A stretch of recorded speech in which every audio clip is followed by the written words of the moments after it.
నువ్వు చెప్పిన మాటల్ని ప్రజలు నేలకేసి కొట్టిండ్రు. నీ కారు 4 టైర్లను ఊడవీకి బోర్రబకలేసి కిందేసి కారుని ఉల్టా పడేసిర్రు. అయినా కూడా సిగ్గు రాకుండా అనవసరంగా పల్కిమాలిన మాటలు మాట్లాడుతూ ఈరోజు నువ్వు మాట్లాడే మాటలన్నీ కూడా భయంతో లేదా నువ్వు తప్పుని అంగీకరించి ఎక్కడ రేపు పొద్దున మళ్ళీ నువ్వు దానికి లోపల పోతే కారణాలు ఎత్తుక్కుంటున్నట్టు ప్రజలు ఈరోజు భావిస్తుండ్రు. నువ్వు సత్యహరిశ్చంద్రుని లెక్క సత్యపూస లెక్క నువ్వు మాట్లాడుతున్నావు.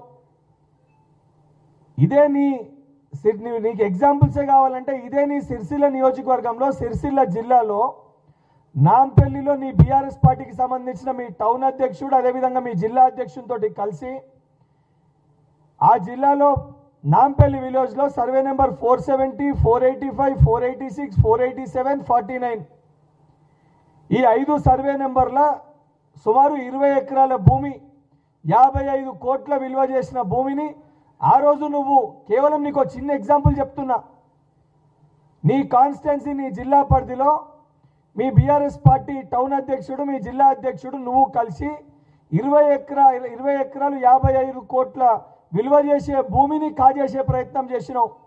నాంపల్లి విలేజ్ వేములవాడ నియోజకవర్గానికి పరిధిలో వస్తుంది. దానితో పాటు అక్కడ ఉన్న మీ జిల్లా అధ్యక్షుడు ఒకని పైన కేసు బుక్కు కాకముందే గవర్నమెంట్ భూమిని ఆక్రమిస్తే criminal petition number 1262 of 2025 case book కాకముందే నీ ముఖ్య అనుచరుడు యాంటిసిపేటరీ బెయిల్ తెచ్చుకుంటాడు. కేసు బుక్ కాకముందే గవర్నమెంట్ భూమిని ఆక్రమిస్తారు. ఆ విషయము బయటికి వస్తుంది లోపల పోతుందని తెలిసి ముందే యాంటిసిపేటరీ బెయిల్ తెచ్చుకుంటాడు. అంటే నీకు చిన్న ఉదాహరణ చెప్తున్నా, 10 ఏళ్ళు మీరు అధికారంలో ఉన్నప్పుడు ఎంత అడ్డగోలుగా తెలంగాణ రాష్ట్రంలో ఉన్న ప్రభుత్వ ఖజానాన్ని మీరు లూటీ చేసి అనే దానికి ఇది ఒక చిన్న ఉదాహరణ. నువ్వు లై డిటెక్టర్ టెస్ట్ అని అంటున్నావు. అరే బాబు, ఎక్కడన్నా తప్పు జరిగితే దానికి లై డిటెక్టర్ టెస్ట్ చేసి ప్రూవ్ చేస్తారా, లేదా దానికి సంబంధించి ఎంక్వైరీ చేసి దానికి ఛార్జ్ షీట్ వేసి దానిపైన న్యాయస్థానంలో ప్రూవ్ చేస్తారా? డ్రగ్స్ తీసుకుంటున్నావు, వైట్ ఛాలెంజ్ టెస్ట్కి రారా బాబు అని అంటే 10 ఏళ్ళు మేము మొత్తుకున్నాము. ఆ రోజు డ్రగ్ టెస్ట్కి వచ్చే సోయి నీకు లేకుండే, బయటికి వచ్చి నిరూపించుకున్నామనే ఆలోచన నీకు లేకుండే.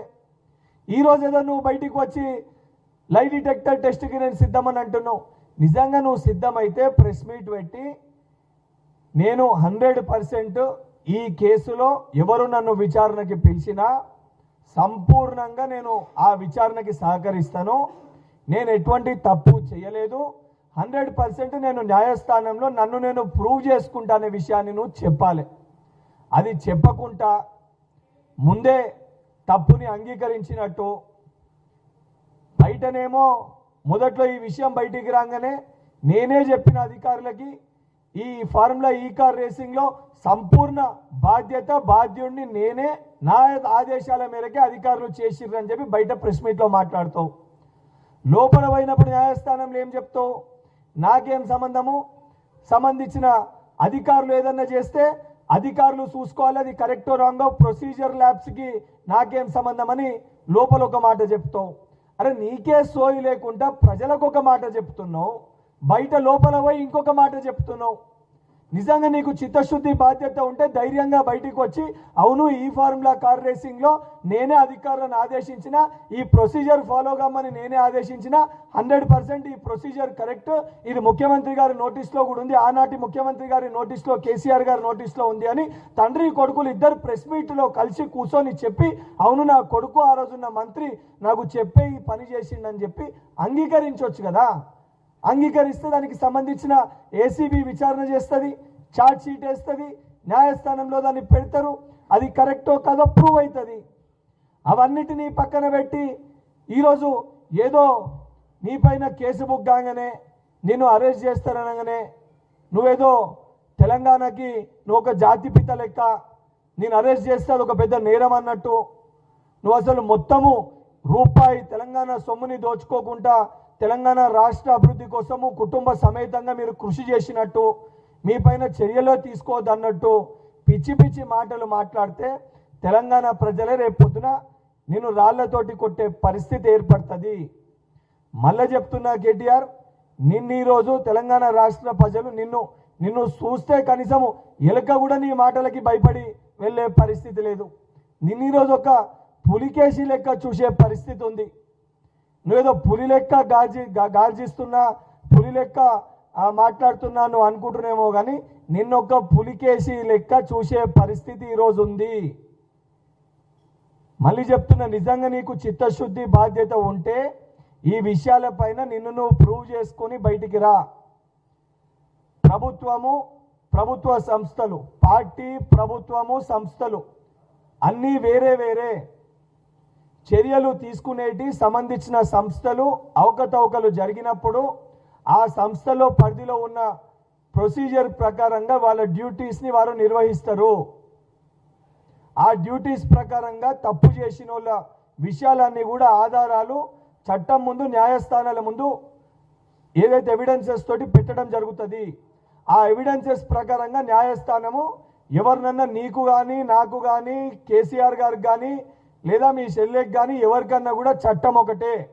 కేసీఆర్ గారి కుటుంబానికి తెలంగాణ రాష్ట్రంలో సపరేట్ చట్టము, సపరేట్ రూల్స్ అనేటివి ఉండవు. నువ్వు ఇటువంటి పిచ్చి పిచ్చి చిట్చాట్లో మాటలు మాట్లాడుకుంటూ గౌరవ ముఖ్యమంత్రి గారి గురించి, వారి యొక్క దమ్ము గురించి, ధైర్యం గురించి మాట్లాడే నైతిక అర్హత నువ్వు కోల్పోయినవు. నిజంగా బీఆర్ఎస్ పార్టీ బాగుపడాలి, ఏదైతే నిజంగా బీఆర్ఎస్ పార్టీ బాగు కోసం ఆలోచించేది ఉంటే నైతిక బాధ్యత వహించి జూబ్లీహిల్స్ ఎలక్షన్స్కి నువ్వు నీ పదవికి రాజీనామా చేయాలి. రాజీనామా చేయకుంటే ఎక్కడ హరీష్ రావు గారు, అదేవిధంగా సంతోష్ రావు వీళ్ళందరూ కలిసి మీ నాయన దగ్గర ఒత్తిడి చేసి నేను రాజీనామా చేయిస్తారని ఒక భయంతో మీడియాతోటి ప్రెస్ మీట్, చిట్చాట్ అని చెప్పి పెట్టి ఈ ఇష్యూని డైవర్ట్ చేయడానికి కొత్త కొత్త కోణాల్ని తీసుకొని వచ్చి కొత్త కొత్త మాటల పైన, జరగని ఇష్యూస్ పైన, ప్రభుత్వంలో అవకతవకలు జరిగిన విషయాలపైన నువ్వు దాని గురించి మాట్లాడుతున్నావు. దాని గురించి మా గౌరవ మంత్రి గారు, ఆ సంబంధించిన గవర్నమెంట్